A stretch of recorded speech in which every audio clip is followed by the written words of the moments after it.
There is so much adult animation out there right now that it took me 5 categories just to organize it all. So let's go through it, and today's episode will be brought to you by the letter A. Hey there, welcome back to Surviving Animation, your guide to make it in the business of cartoons. My name's Eric Calderon. Today we are talking about the ton of animation that's out there for adults, and speaking of if you happen to have a dog like I do who has problems with his poop, try Bernie's Perfect Poop. It's a digestive supplement. It only takes about a tablespoon that you put in once a day. My dog's 50 pounds, so that's about how much you put in. And let me just tell you, things are solid. Okay, let's get back to adult animation. The affiliate links below. Just like I said in the beginning, it took me 5 categories just to organize all the adult animation that's out there in the marketplace, and it will all be brought to you by the letter A. So let's go through what those A's are. The first A is another season. The second A is A like A24. The third A is A like anime. The fourth A is A like action. And the final A is another addition to the franchise. So let's go into the first one, another season. This first category of adult animation that I'm calling another season is really the primetime comedies. Now, many people think this is the totality of adult animation, which it has been for a long time, but if you look at exactly how many primetime shows are out there that are really popular and how many seasons have actually run, it's pretty stunning. So just to read the list, this is what I found. The Simpsons is in its 36th season. South Park is in its 27th season. Family Guy is in its 23rd season. American Dad is in its 21st season. Rick and Morty is in its 8th season. Bob's Burgers is in its 15th season.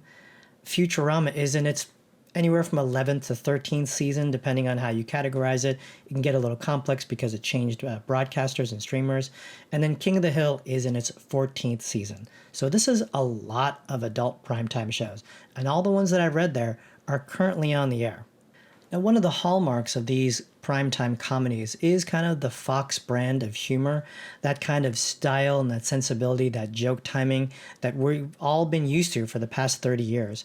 But there's a new offshoot, I think, and that takes us into the second category, which I'm calling like A24. So this is the area of adult animation that has actually gotten quite sophisticated. So we're talking about scripts that are on par with some of the primetime live action shows out there.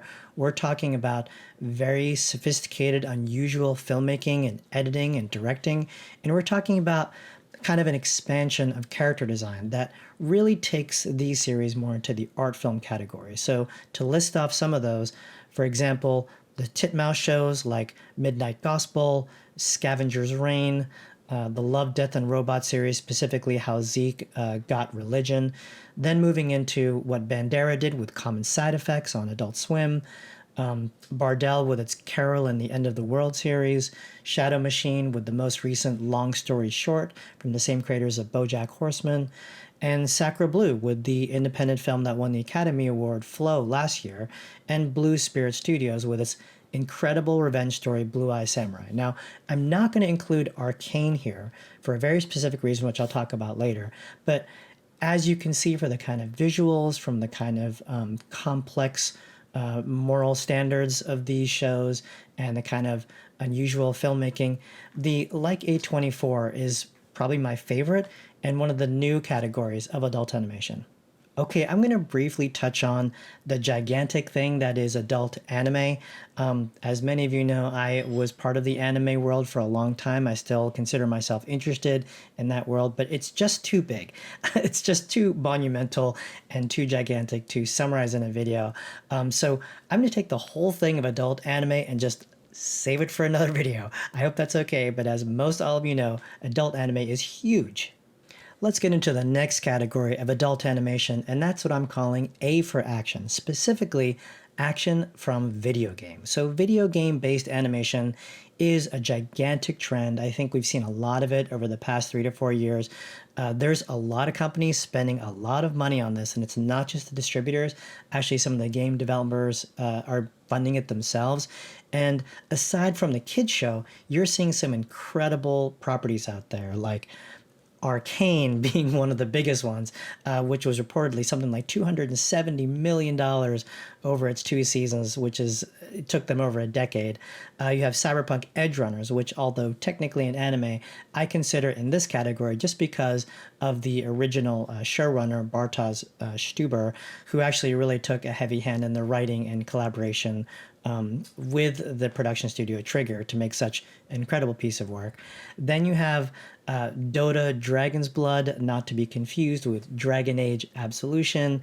You have Arc, the animated series. You have Secret Level, which was the short anthology series, all based on individual video game properties. You had Tomb Raider, Devil May Cry, Castlevania, Captain Laserhawk, Splinter Cell, Death Watch, and The Witcher, Nightmare of the Wolf, and Sirens of the Deep.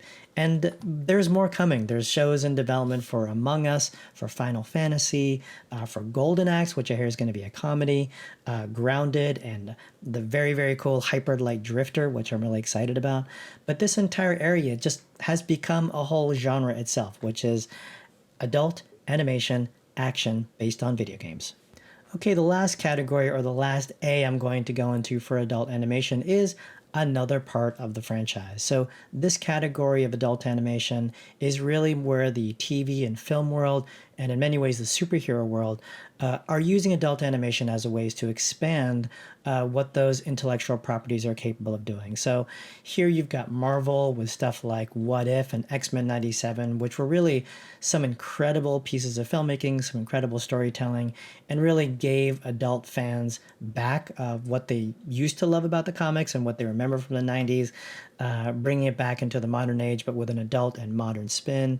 You have DC with stuff like Harley Quinn and Creature Commandos.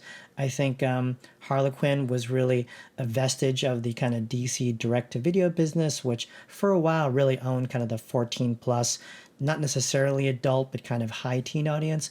But as you go into Creature Commandos and start to get into where James Gunn is entered the DC universe, Creature Commandos acts as a great bridge between the big films that he's doing to just kind of keep that adult interest alive. So in this whole category, you have other things that are breaking into different genres like Predator, Killer of Killers, the stunning film that was also co-directed and co-produced by Dan Trachtenberg and produced with Third Floor Entertainment, that has that really wild, stylish 3D look and some of the best fight choreography that I've seen to date in animation. Anyway, this whole category is going to be vibrant. I think the studios are still going to put money into it. And if you're looking at these feature films that are struggling to make their money back in the $100 and $200 million zone, hey, why not try an $8-10 million animated series specifically for adults? Just keep your franchise alive. Okay, now that we've broken down all the A's of adult animation, what are some of the big takeaways? What are some of the macro trends? What are some of the things that we want to learn from the current state of adult animation? Well, the first thing I will say is in my research, I've kind of discovered that it's mostly a North American thing. Of course, there's anime, which I put off to the side, which I'll table for a later video. But these adult animations that are comedies, the ones that are franchise extensions, the ones that are action based on video game, it seems to be kind of a North American centric trend, although Europe and Asia are now trying to imitate it more and more. And of course, the giant thing that is China will be a dark horse in years to come, especially following Ne Zha 2 and its $1.9 billion box office. But even with that anomaly in place, I think the vast amount of adult animated series in the categories that I discussed are really coming out of North America. The next trend I think is really worth noting is that it's working. It's working on streaming. It seems to have gone from about 2% to about 3% of the total programming on the various streaming platforms. And again, depending on what websites you read or follow, it seems like in 2024, there was over $1 billion, maybe even $1.7 billion worth of revenue that is attributed to some of the categories of adult animation that I talked about. Now, the final thing that I take away, and probably the most inspirational thing, is that in adult animation, especially now these days, a lot more is possible. There's a lot more genres that are open. There's a lot more points of view. There's a lot more perspectives. There's a lot more kinds of IP coming in and out. And it's just a new, vibrant place to be in. And in the golden age of adult animation, you have to prove your value, and that value can have a lot of forms. It could be an interesting script, it could be an interesting design aesthetic or a director, it could also be an interesting IP or a franchise opportunity, or a video game who wants to make itself into a linear form of entertainment. So I'm excited about all the possibilities. I hope you can see what I see, that adult animation is in a great place. And I hope you enjoyed today's video, brought to you by the letter A, and I'll see you in the next one.